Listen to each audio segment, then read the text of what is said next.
राधे राधे दोस्तों, मैं रेणु कुमारी संपूर्ण हिंदी साहित्य में आपका फिर से स्वागत करती हूँ। आज हम रीतिकाल के महत्वपूर्ण 50 प्रश्नों को पढ़ेंगे। इससे पहले रीतिकाल के महत्वपूर्ण प्रश्नों के 2 वीडियो आ चुके हैं। अगर आपने वो नहीं देखे हैं तो उन्हें ज़रूर देखें और अपना आकलन स्वयं करें। आज का हमारा पहला प्रश्न है, कवित्र रत्नाकर किसकी रचना है? जगन्नाथ दास रत्नाकर की, पद्माकर की, सेनापति की या द्विजदेव की? तो बताइए, कवित्र रत्नाकर किसकी रचना है? ये सेनापति की रचना है। कवित्र रत्नाकर का प्रमुख प्रतिपाद्य क्या है? रीति निरूपण, नीति, भक्ति भावना या फिर वीर रस? तो कवित्र रत्नाकर की जो प्रमुख प्रतिपाद्य है वो है इसका भक्ति भावना। इसमें भक्ति भावना के बारे में बताया है।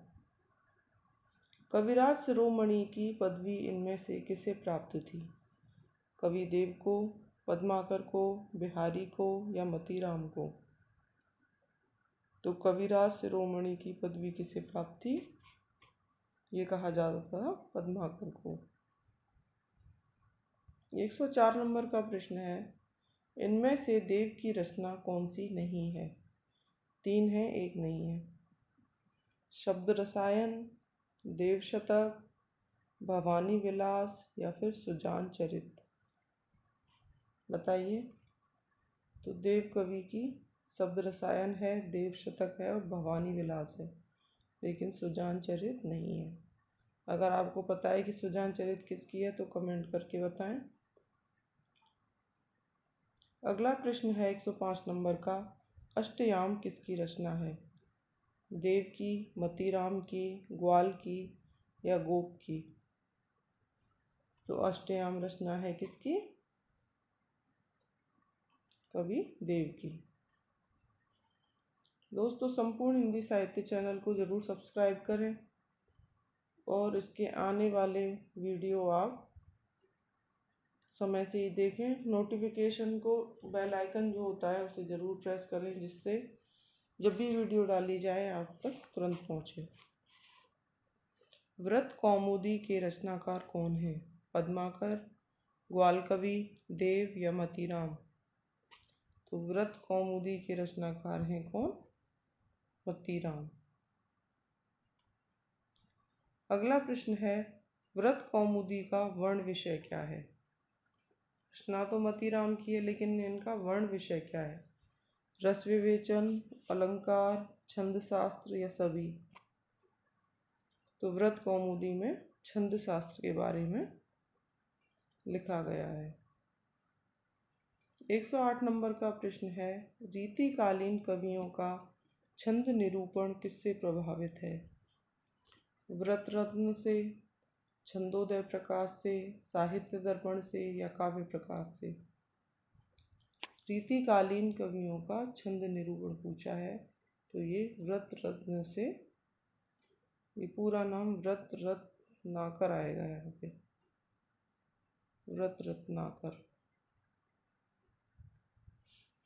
इससे प्रभावित है। अगला प्रश्न है, रामचंद्राभरण, रामचंद्रभूषण एवं रामालंकार नामक अलंकार ग्रंथ किस रीतिकालीन कवि की रचनाएं हैं? गोप की, ग्वाल कवि की, मतीराम की या रसनिधि की? तो ये जितनी भी रचनाएं हैं, रामचंद्राभरण, रामचंद्रभूषण और रामालंकार, ये रीतिकाल के गोप कवि की रचनाएं हैं। 110 नंबर का प्रश्न है, अलंकार चंद्रोदय नामक ग्रंथ के रचयिता कौन है? रघुनाथ, दूलय, रसिक सुमति या फिर गोप? अलंकार चंद्रोदय के रचनाकार हैं रसिक सुमति। 111 नंबर का प्रश्न है, निम्नलिखित विकल्पों में से कौन सा विकल्प गलत है? मतीराम जगत विनोद, जसवंत सिंह भाषाभूषण, पद्माकर जगत विनोद या फिर गोपा रामचंद्राभरण। गोप है, गोपा नहीं। तो बताइए इनमें से कौन सा विकल्प गलत है? 3 सही है जबकि। तो जसवंत सिंह तो भाषा भूषण का है, सही है। पद्माकर जगत विनोद का है। गोप का रामचंद्राभरण है। पर मती राम का जगत विनोद नहीं है, क्योंकि जगत विनोद तो पद्माकर का है। तो ये ऑप्शन हमारा सही हो जाएगा। 112 नंबर का प्रश्न है, अलंकार पंचाशिखा किस रीतिकालीन कवि द्वारा रचित अलंकार ग्रंथ है? मतीराम, पद्माकर, गोप या जसवंत सिंह? अलंकार पंचशिखा ये रचना है मतीराम की। 113 नंबर का प्रश्न है, केशव दास किस प्रकार के आचार्य कवि माने जाते हैं? रसवादी, रीतिवादी, अलंकारवादी या वक्रोक्तिवादी? तो केशव दास बताइए, ये माने जाते हैं अलंकारवादी आचार्य कवि। 114 नंबर का प्रश्न है,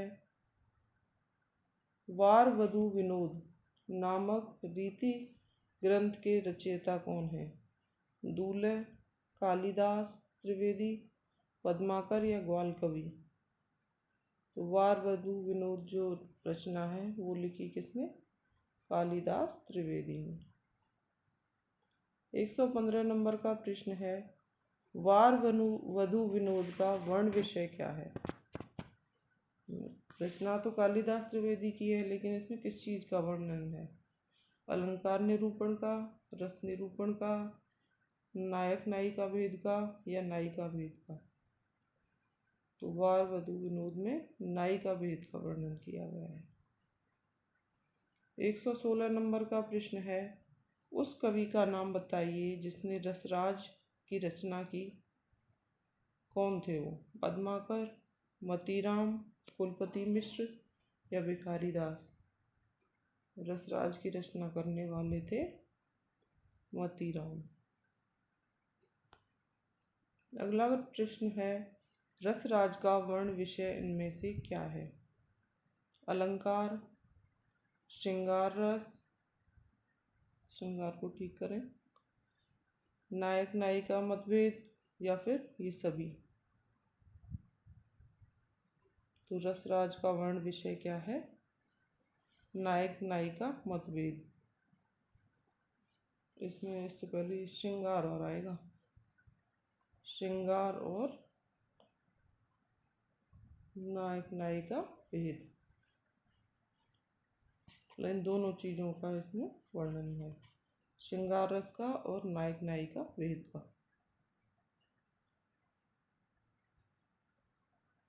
अगला प्रश्न है, रसभूषण नामक रीति ग्रंथ के रचयिता कौन है? रसखान, आलम, याकूब खां या रसनिधि? तो रसभूषण के रचयिता पूछे हैं, ये हैं याकूब खां। 119 नंबर का प्रश्न है, रसभूषण का वर्ण विषय इनमें से क्या है?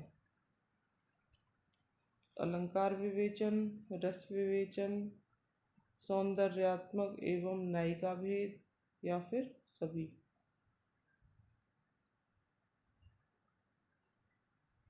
तो रसभूषण का जो वर्ण विषय है वो है सौंदर्यात्मक एवं नायिका भेद। निम्नलिखित में से कौन सा विकल्प गलत है? पद्माकर भाषाभूषण, रसलीन अंगदर्पण, तोप सुधानिधि या याकूब खां रसभूषण? तो इनमें से एक विकल्प गलत है, बाकी के 3 सही हैं। तो याकूब खां का तो रसभूषण है, सही है। तोप का सुधानिधि है, ये भी सही है। रसलीन का अंगदर्पण है, ये भी सही है, लेकिन पद्माकर का भाषाभूषण नहीं है। ये ऑप्शन हमारा सही हो जाएगा। नवरस तरंग नामक ग्रंथ के रचयिता कवि हैं? तोप, रसलीन, रसनिधि या फिर बेनी प्रवीण। नवरस तरंग के रचनाकार हैं बेनी प्रवीण। अगला प्रश्न है, इनमें से कौन कवि मुसलमान हैं? रसलीन, संतुष्टि, रसनिधि या पद्माकर। ये ऑप्शन गलत है, इसमें संतुष्टि कोई कवि नहीं है, यहाँ तोष कवि लिख दिया है। अब बताइए, मुसलमान कवि पूछा है तो रसलीन एक मुस्लिम कवि हैं। सैयद गुलाम नबी का उपनाम क्या था? रसलीन, रसनिधि, रसलीन, गोप या ग्वाल। तो सैयद गुलाम नबी का जो उपनाम था वो था रसलीन। 124 नंबर का प्रश्न है, किस कवि ने जयपुर नरेश प्रताप सिंह, सतारा नरेश रघुनाथ, ग्वालियर नरेश दौलत राव सिंधिया के आश्रय में रहकर काव्य रचना की? इन तीनों के आश्रय में रहकर रचना करने वाले कवि कौन थे? मतीराम, केशव, पद्माकर या सेनापति। तो वो कवि थे पद्माकर। इन्होंने इन तीनों के प्रताप सिंह, रघुनाथ राव और दौलत राव सिंधिया, इन तीनों के आश्रय में रहकर रचनाएं की थी। 125 नंबर का प्रश्न है, निम्नलिखित में से कौन सा विकल्प कवियों के जन्म काल के अनुसार सही है? पद्माकर का 1753 ईस्वी, मतीराम का 1604 ईस्वी, केशवदास का 1595 ईस्वी, बिहारी का 1753 ईस्वी। तो बताइए सही किसका है? तो पद्माकर का 1753 ईस्वी ये सही समय है। व्यंग्यार्थ कौमुदी के रचनाकार कौन हैं? भिखारी दास, चिंतामणि, प्रताप शाही या जसवंत सिंह। व्यंग्यार्थ कौमुदी के रचनाकार हैं प्रताप शाही।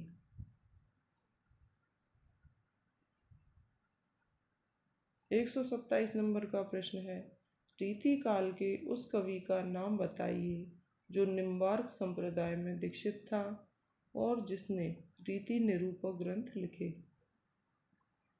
तो वो कौन थे? रसलीन थे, रसनिधि थे, वृंदावन दास थे या फिर रसिक गोविंद थे।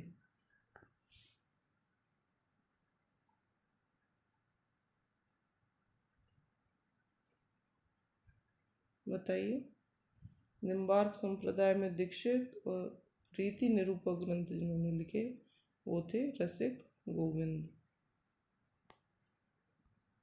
128 नंबर का प्रश्न है, गोविंद दास नंदघन के रचयिता कवि कौन है?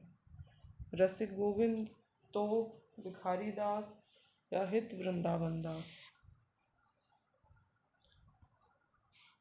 तो गोविंद दास नंदघन के रचनाकार हैं कौन? रसिक गोविंद। ऑप्शन सही हो जाएगा। अगला प्रश्न है, गोविंद दास नंदघन का वर्ण विषय इनमें से क्या है? अलंकार, रस निरूपण, नायिका भेद या फिर सभी। तो इस रचना में गोविंदानंद घन जो रचना है इसमें अलंकारों का भी, रस निरूपण का भी और नायिका भेद, इन सभी का वर्णन किया है। रस पीयूष निधि के रचयिता कौन है? सोमनाथ, भिखारी दास, गोप या ग्वाल कवि। तो रस पीयूष निधि के हैं कौन? सोमनाथ। अगला प्रश्न है, राग रत्नाकर किस विषय का ग्रंथ है? रीति शास्त्र, संगीत शास्त्र, बयानबाजी या फिर रस। तो राग रत्नाकर में नाम से स्पष्ट हो रहा है वैसे तो संगीत शास्त्र के बारे में लिखा गया है। जुगल विलास के रचयिता कौन है? लाल कवि, राम सिंह, याकूब खां या ग्वाल कवि? तो जुगल विलास के रचयिता हैं राम सिंह। 133 नंबर का प्रश्न है, रसिकानंद की रचना किस कवि ने की है? ग्वाल कवि ने, बैनी प्रवीण ने, हरठीजी ने या नागरीदास ने? तो रसिकानंद की रचना करने वाले हैं ग्वाल कवि। 134 नंबर का प्रश्न है, इनमें से रीति का अर्थ काव्य शास्त्र में क्या लिया जा सकता है? विधि से, विशिष्ट पद रचना से, मार्ग से या फिर इनमें से कोई नहीं? तो काव्य शास्त्र में जो रीति है उसका अर्थ है विशिष्ट पद रचना को ही रीति कहा गया। 135 नंबर का प्रश्न है, ब्रज भाषा गद्य के माध्यम से विषय को समझाने का प्रयास इनमें से किस रीति ग्रंथ में किया गया है? व्यंग्यार्थ कौमुदी में, भाषाभूषण में, पद्माभरण में या रसभूषण में? तो बताइए, ब्रज भाषा गद्य के माध्यम से विषय को समझाने का प्रयास किया गया है व्यंग्यार्थ कौमुदी में। 136 नंबर का प्रश्न है, को कितेक उपाय करो कहू होत है आपने पिया पराए। यह पंक्ति किस कवि की है? देव की, धनानंद की, मोतीराम की या फिर पद्माकर की? तो ये पंक्तियां हैं मोतीराम की। 137 नंबर का प्रश्न है, रस विलास का मूल प्रतिपाद्य क्या है? अलंकार, रस, गुण विवेचन या काव्य शास्त्र? तो रस विलास का जो मूल प्रतिपाद्य है वो है रस।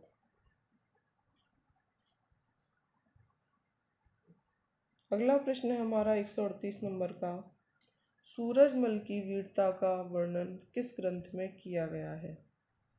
सुजान चरित में, छत्र प्रकाश में, सुजान सागर में या फिर इनमें से कोई नहीं?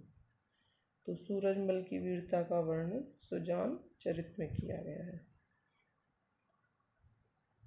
अगला प्रश्न है, राधा सुधा शतक के रचनाकार का नाम बताइए। गुमान मिश्र, हित वृंदावन दास, मात्रा लगा लें, रसिक सुमति, श्री हरि जी? तो राजा सुधा शतक के रचनाकार हैं श्री हरि जी। 140 नंबर का प्रश्न है, किस कवि की नीति कुंडलियां ग्राम ग्राम में प्रसिद्ध हैं? वृंद की, गिरधर कविराय की, दीनदयाल गिरी की या वैताल की? तो नीति कुंडलियां सबसे ज़्यादा प्रसिद्ध थी किसकी? गिरधर कविराय की। वह ऑप्शन सही हो जाएगा। अगला प्रश्न है, बिहारी सतसई को सैकड़ों वर्षों से रसिकों के हृदय का हार किस आलोचक ने माना? आचार्य शुक्ल ने, मिश्र बंधुओं ने, हजारी प्रसाद द्विवेदी ने या फिर नामवर सिंह ने? तो बिहारी सतसई को रसिकों के हृदय का हार मानने वाले थे हजारी प्रसाद द्विवेदी। 142 नंबर का प्रश्न है, तंत्रीनाद कवित्त रस सरस राग रचनाकार के हैं? रतिरंग इस पंक्ति के रचनाकार पूछे हैं। ये थोड़ा सा मिसप्रिंट हो गया है यहाँ पे। रस सरस राग रतिरंग, ये यहाँ पे रचनाकार ना हो गए, पंक्ति के रचनाकार यहाँ आना चाहिए। रचनाकार हैं, तो इसके रचनाकार कौन है पूछे। तंत्रीनाद कवित्त रस सरस राग रतिरंग इस पंक्ति के रचनाकार हैं मोतीराम, देव, बिहारी या फिर मंडन? तो ये पंक्ति लिखी किसने? बिहारी ने। ये ऑप्शन हमारा सही हो जाएगा। अगला प्रश्न है, आनंद रघुनंदन के रचनाकार का नाम क्या है? महाराज विश्वनाथ सिंह, भक्त नागरीदास, लाल कवि या फिर इनमें से कोई नहीं। तो आनंद रघुनंदन के रचयिता का नाम पूछा है, तो ये कौन है, जल्दी बताइए। ये है महाराज विश्वनाथ सिंह। अगला प्रश्न है हमारा 144 नंबर का। रीतिकाल के उस कवि का नाम बताइए जो जाति का ब्राह्मण था किंतु किसी प्रेमिका के प्रेम के कारण उससे विवाह करने हेतु मुसलमान बन गया था। तो वो कवि कौन थे? घनानंद, बोधा, आलम या याकूब खां। तो जो ब्राह्मण से मुस्लिम बने वो कवि थे आलम। शेख रंगरेजिन ने किस प्रसिद्ध रीतिकालीन कवि से विवाह किया था? याकूब खां से, बोधा से, आलम से या ठाकुर से? तो जो ब्राह्मण से मुस्लिम बने थे आलम, वही शेख रंगरेजिन से विवाह करने वाले कवि थे। 146 नंबर का प्रश्न है। कनक छरी सी कामिनी काहे को कटी छीन, पंक्ति किस कवि की है? यहाँ पे ऊ की मात्रा आएगी, छुरी सी कामिनी। कनक छुरी सी कामिनी काहे को कटी छीन, आलम की पंक्ति है ये, शेख रंगरेजिन की है, याकूब खां की है या रसलीन की है? बताइए। ये पंक्ति है आलम की। अगला प्रश्न है हमारा। आलम केली के रचयिता कवि कौन है? घनानंद, बोधा, आलम या ठाकुर? नाम से स्पष्ट है, आलम केली के रचनाकार हैं कवि आलम। आचार्य शुक्ल ने हिंदी का प्रथम नाटक किस रीतिकालीन कवि द्वारा रचित माना? महाराजा विश्वनाथ सिंह द्वारा, भारतेंदु हरिश्चंद्र द्वारा, गणेश कवि द्वारा या फिर देव कवि द्वारा? हिंदी का प्रथम नाटक, तो ये थे महाराजा विश्वनाथ सिंह। इन्होंने पहला हिंदी का नाटक लिखा, वो भी रीतिकालीन कवि थे। 149 नंबर का प्रश्न है। इनमें से कौन सी रचना रसिक गोविंद की नहीं है? युगल रस माधुरी, रसिक गोविंदानंदन, कलयुग रासो या काव्य विलास? तो काव्य विलास रचना रसिक गोविंद की नहीं है, जबकि ये तीनों रचनाएं रसिक गोविंद की हैं। आखिरी प्रश्न है हमारा इस वीडियो का। यमुना लहरी के रचयिता कवि कौन है? रसिक गोविंद, पद्माकर, ग्वाल कवि या फिर नागरीदास? तो यमुना लहरी लिखने वाले थे कौन? ग्वाल कवि। इस तरह से हमारे इस वीडियो के 50 प्रश्न पूरे होते हैं। और इससे पहले के 2 वीडियो में भी हमने 50-50 प्रश्नों को हल किया है, तो 150 प्रश्न हमारे कंप्लीट हुए। आगे 3 से 4 वीडियो और आ सकते हैं जिसमें रीतिकाल के महत्वपूर्ण प्रश्नों को सम्मिलित किया जाएगा। आप अपना आकलन स्वयं जरूर करें, और व्याख्या वाले वीडियो अगर आप देखना चाहते हैं तो उन्हें पहले ज़रूर देखें और बाद में इन प्रश्नों को हल करें। संपूर्ण हिंदी साहित्य चैनल को सब्सक्राइब करें और अपने प्यारे प्यारे कमेंट करके ये ज़रूर बताया करें कि आपको मेरा प्रयास कैसा लगता है, जिससे हमें भी थोड़ी सी मोटिवेशन मिले। धन्यवाद दोस्तों। राधे राधे।